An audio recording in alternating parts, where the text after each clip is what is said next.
Hey guys, it's Father White. So real quick, before we start the homily, I wanted to give you an update on our fundraising toward our church renovation. So you may remember that in August, the Stellar Foundation agreed to match every single dollar donated toward our campaign up to $250,000.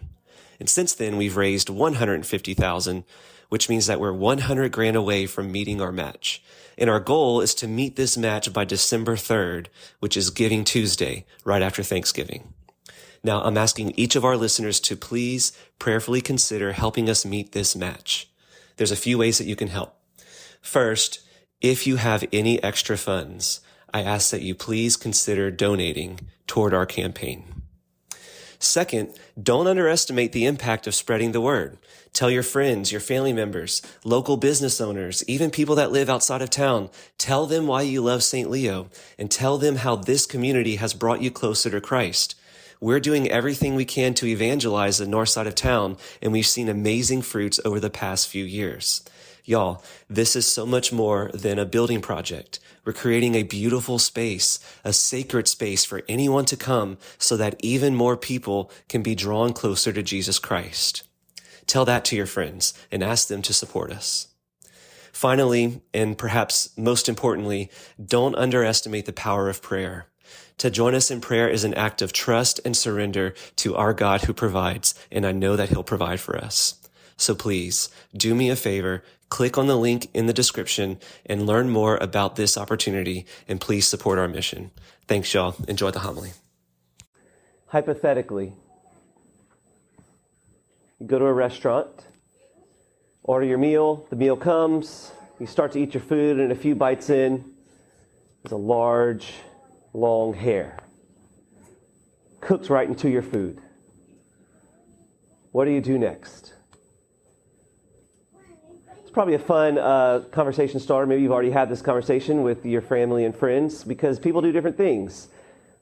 Maybe you are afraid of germs, and so you cannot eat another bite, and you're totally grossed out, and you quickly call over the waiter to take away the food as soon as possible and to order something else. Maybe you are afraid of making a scene, and so you take it out, but you just stare at your meal mad, and you don't take another bite. Maybe you are afraid of being a burden to the waiter or the waitress, so you take the food out, but you just eat around where the hair wasn't. Because you're hungry, you don't want to go to waste, but you don't want to be a burden to the waitress or to the food staff.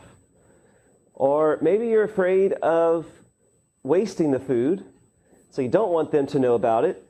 And because you know how it goes in the restaurant business, they take the food from you and they immediately throw it away because of health code. So you don't want to waste it, so you just suck it up and keep on eating.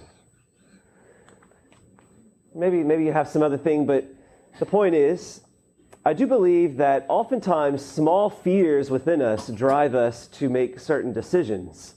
Certainly we all have, or maybe many of us have a large fear or two, but most of us have at least these smaller fears that just kind of pop up in daily interactions. And if we stop to really pay attention, we may notice that oftentimes we make decisions based out of fear, based out of some type of fear that is driving us toward a certain direction. Because fear is such a common experience in our life. And very often we're driven by fear without realizing it. Today's the Feast of Christ the King. He's the King of the universe. It's the end of the liturgical season, the last day of the liturgical season. And every year we celebrate this feast day on this Sunday. Before we enter into Advent, a new year. And as we remember that Christ is the King, sometimes we forget that He's King, and instead we give a little too much weight to the fears in our life. Today's gospel is that passage of the conversation between Jesus and Pontius Pilate right before Jesus dies. And I want to point out that I believe that Pontius Pilate, perhaps speculative, but I think it's with good reason. Perhaps Pontius Pilate is driven by fear. And I'd like to contrast Pontius Pilate to another character in the Passion narrative, the good thief. So let's go through it. Pontius Pilate, he's the governor of Judea.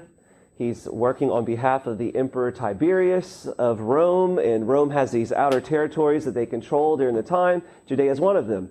And Pontius Pilate is supposed to keep the peace. But unfortunately, as is often the case, there's political turmoil, there's religious tensions, and there's just all kinds of reasons why the peace is pretty fragile. And Pontius Pilate is finding himself at a turning point in his career. We would probably assume that he worked very hard to get to this position, to be governor. He probably cares very much about his reputation and his legacy and what people will remember him for. He wants to do a good job. He's probably afraid of failure. He's certainly afraid of conflict, at least conflict in the land, because conflict means that he's failing and that his boss will get upset. And now he has this controversial figure before him, namely Jesus of Nazareth. And there is at least a noisy few that really want him dead. There seems to be others that don't. Pontius Pilate finds himself in kind of a lose-lose situation, because he seems that no matter what decision he's going to make, it's just not going to be good for the land. Pontius Pilate starts to investigate Jesus as if he is a problem to be solved rather than a person to be discovered. And because he's addressing him more as a problem instead of a person, he's asking him these questions, and you can almost hear it in the way that he's coming about these questions. It's interrogating. It's almost condescending. Are you the King of Jews? Jesus says his kingdom's not of this world. And he begins to speak about his kingdom. And then he says, okay, well, then therefore you say you are a king, aren't you? Jesus says, you say I am a king. In other words, yes, you said it. But nonetheless, Jesus points out, I have come to testify to the truth, and those who know my truth, those who know the truth, hear my voice. And you can see the irony here, because later on, Pontius Pilate says, what is truth? Obviously, Pontius Pilate is not getting it. There's a block, there's a barrier between encountering Jesus for who he really is. Even though the Son of God is right there before his eyes, he has this opportunity to encounter, to discover God himself. But he's blinded by something. I believe, perhaps, blinded by fear. Maybe in addition, blinded by his worldly ambitions. Maybe other things, but for whatever reason, he is blinded and unable to see Jesus for who he really is. Contrast him, a few hours later, Jesus encounters another person, namely the thief, well, the two thieves on his right and his left. At this point, Jesus is brutally beaten, in lots of pain and suffering, and on the brink of death. He's crucified on the cross. And there's that good thief that then proclaims those beautiful words, Jesus, remember me when you come into your kingdom. And you can imagine, there's probably a great chance to assume that this thief had lots of fears in his life that has brought him to this point. And perhaps even currently feeling in this moment plenty of fears. Certainly lots of shame for getting to this humiliating death, experiencing lots of pain, perhaps afraid of dying, maybe even afraid of his eternal fate. Nonetheless, something within him, a movement of grace, pushes him past the fears and everything else that he's experiencing. And he makes an act of faith. Jesus, remember me when you come into your kingdom. Notice how very different this is to Pontius Pilate. Pontius Pilate is approaching Jesus like a problem to be solved. This thief on a cross is approaching Jesus with an act of faith as the God who bestows mercy. And so, in other words, we obviously want to be more like the thief than the pilot. So, what we want to do is, I want to invite you to consider the fears in your life that may be affecting you. And again, maybe there's a few of you out there that have like a major fear that you're greatly aware of, but I want us to think about maybe those smaller fears, those smaller daily fears that we kind of we've gotten used to, but they drive us to make our daily decisions. So I'll just read a couple of these, kind of like an examination of conscience. And as you listen to these, just think about it. Do these fears resonate with you? Do any of them in this list? And we'll just see where that goes. So perhaps maybe you struggle with the fear of loneliness, afraid of being alone. Maybe the fear of rejection or not being liked by others. Maybe just the fear of physical pain and discomfort. Perhaps the fear of failure, not being perfect. Maybe the fear of losing control. The fear of the unknown. Maybe the fear of having a bad reputation, having your reputation ruined socially. Maybe just the fear of conflict. You don't like when there's conflict. Maybe you're afraid of hurting others, especially others that you love. You might be afraid of being a burden. You might be afraid that you're too much. Maybe you're afraid that you're not enough. Maybe you're afraid of being vulnerable, or maybe you're afraid of being taken advantage of.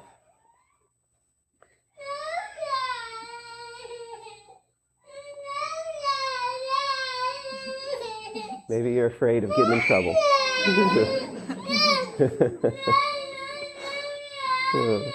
Maybe you're afraid of missing out.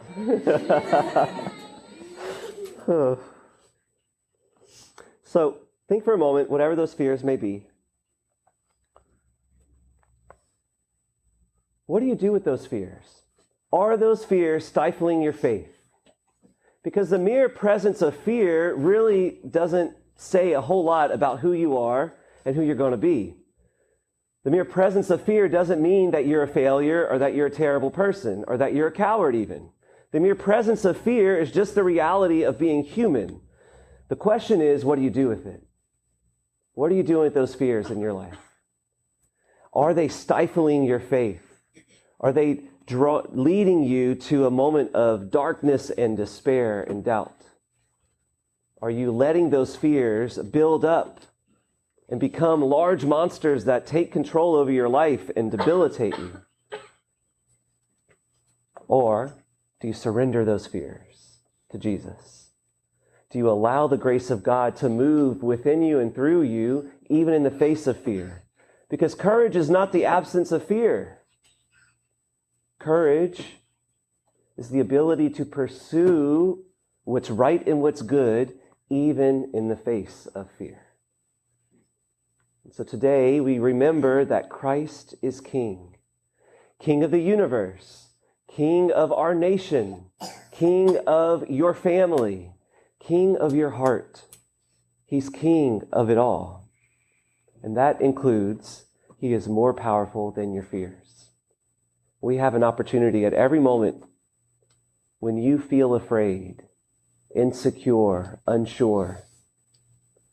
We can give into that, or we can surrender that to Jesus and choose to trust Him, even though it's hard and even though it's uncomfortable.